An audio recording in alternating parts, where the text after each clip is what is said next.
Hello बच्चों, let's read the question. The question says that the freezing point of a solutions of 2.4 gram of biphenyl, that is C12H10 in 75 gram of the benzene is given as 4.4 degrees Celsius.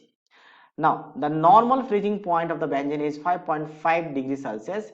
This one, what is the molar freezing point constant in degree Celsius molar for the benzene is? Basically क्या होता है कि अगर हम बात करें pure benzene का, यानी बेंजीन प्योर सॉल्वेंट की बात कर लेते हैं, प्योर सॉल्वेंट या प्योर बेंजीन की बात करते हैं C6H6, इसका खुद का एक फ्रीजिंग पॉइंट है, जो freezing point delta T not F कहते हैं, जो कितना गिवन है 5.5 डिग्री सेल्सियस। जैसे ही इसमें हम ऐड करते हैं किसको, सॉलिड को, सॉलिड यानी कि बाइफिनाइल है, तो ये बन जाता है आपका सॉल्यूशन।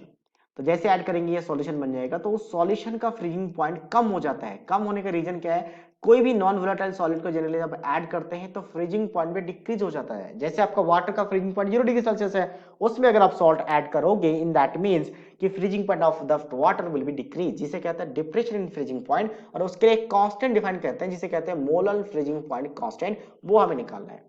जिसके लिए फॉर्मूला क्या होता है, डिप्रेशन इन फ्रीजिंग पॉइंट, पहले हम ये लिख लेते हैं DFP, depression in freezing point. तो ये क्या होता है आपके पास, delta TF is equals to molality into KF, ये KF निकालना है। तो सबसे पहले तो हम मोलालिटी निकालेंगे। मोलालिटी का फॉर्मूला क्या होता है, number of moles divided by, number of moles के लिए हम M लिखते हैं, ठीक है, M divided by mass of the solvent in kg। But यहाँ पे सॉल्वेंट का मास ग्राम में है, तो ग्राम में जब रखते हैं तो 1000 से हमें मल्टीप्लाई भी करना पड़ता है। अब सबसे पहले नंबर ऑफ मोल्स निकालना पड़ेगा, जो कि होता है given mass upon molar mass. अब ये जो मास होता है ये आपका सॉल्यूट का होता है, तो सॉल्यूट का मास कितना है, 2.4 है, तो ये बन जाएगा 2.4 divided by molar mass of this solvent.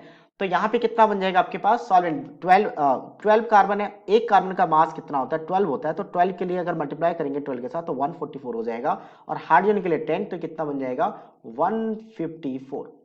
यानी कि हमें 2.4 को डिवाइड करना है 154 के साथ, तो ये वैल्यू डिवाइड करने के बाद कितना आ जाएगा, अगर मैं 2.4 को डिवाइड कर दूं किसके साथ, 254 के साथ, तो ये आ जाता है नंबर ऑफ मोल्स 0.0094 के आसपास। तो यहाँ पे रख लेते हैं, तो मोलालिटी कितना आएगा, so that is equals to 0.0094 divided by ये मास कितना आपका 7.5 ग्राम है, और सॉरी नॉट 7.5, 75 है, 75 है, ठीक है 75, और मल्टीप्लाई हो जाएगा किससे आपका 1000 से। इसको 100 इंटू 10 लिख देते हैं, 1000 से बेटर रहेगा, क्योंकि 25 3 जा एंड 25 4 जा कैंसिल आउट हो जाएगा, ठीक है। अब इन्हें मल्टीप्लाई कर लेते हैं, एंड इस वैल्यू को मल्टीप्लाई करेंगे सबसे पहले पास 4 इंटू 10 यानी 40 के साथ, और डिवाइड कर देंगे 3 के साथ, तो ये वैल्यू आ जाता है मोलेट्री 0.1259 के आसपास, ठीक है। तो लगभग 1256 कहा जा सकता है। अब यहाँ पे रखते हैं डेल्टा TF क्या होगा, तो ये वाला होता है delta T not F minus delta TF, जो ऑलरेडी हमने लिखा है ऊपर में, इंटू मोलालिटी इंटू KF। तो KF का वैल्यू निकालना है, तो KF क्या हो जाएगा, डेल्टा T नॉट F कितना आपके पास, so that is equals to 5.5 degree Celsius minus of ये 4.4 हो जाएगा, और डिवाइड कर देंगे आपका मोलालिटी से, तो ऊपर आ जाएगा कितना आपके पास 1.1 डिवाइडेड बाय मोलालिटी कितना 0.1259। सो बेसिकली एक फाइनल हमें कैलकुलेशन करना है, 1.1 को डिवाइड करना है किसके साथ, 1.1 को डिवाइड करेंगे 0.1259 के साथ, तो ये वैल्यू आ जाता है आपके पास approximate okay, I guess option match नहीं कर रहा, थोड़ा सा कैलकुलेशन में मिस्टेक हुआ एक्चुअल में। ये वाला वैल्यू अगर 2.4 को मैं डिवाइड करूंगा किससे आपका 154 के साथ, तो ये वैल्यू आ जाता है 0.0156 के आसपास।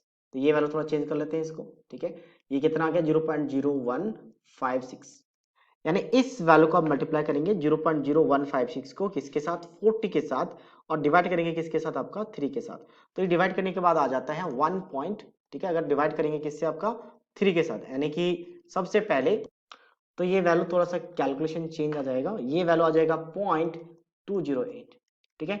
तो 0.208 से क्या करना है आपको, डिवाइड करना है 0.208 से, तो 0.208 जिसका वैल्यू डिवाइड करने के बाद आ जाता है आपका 5.28 के आसपास, जिसको अप्रोक्सीमेट राउंड ऑफ में हम लिख सकते हैं 5.3, ठीक है 5.3।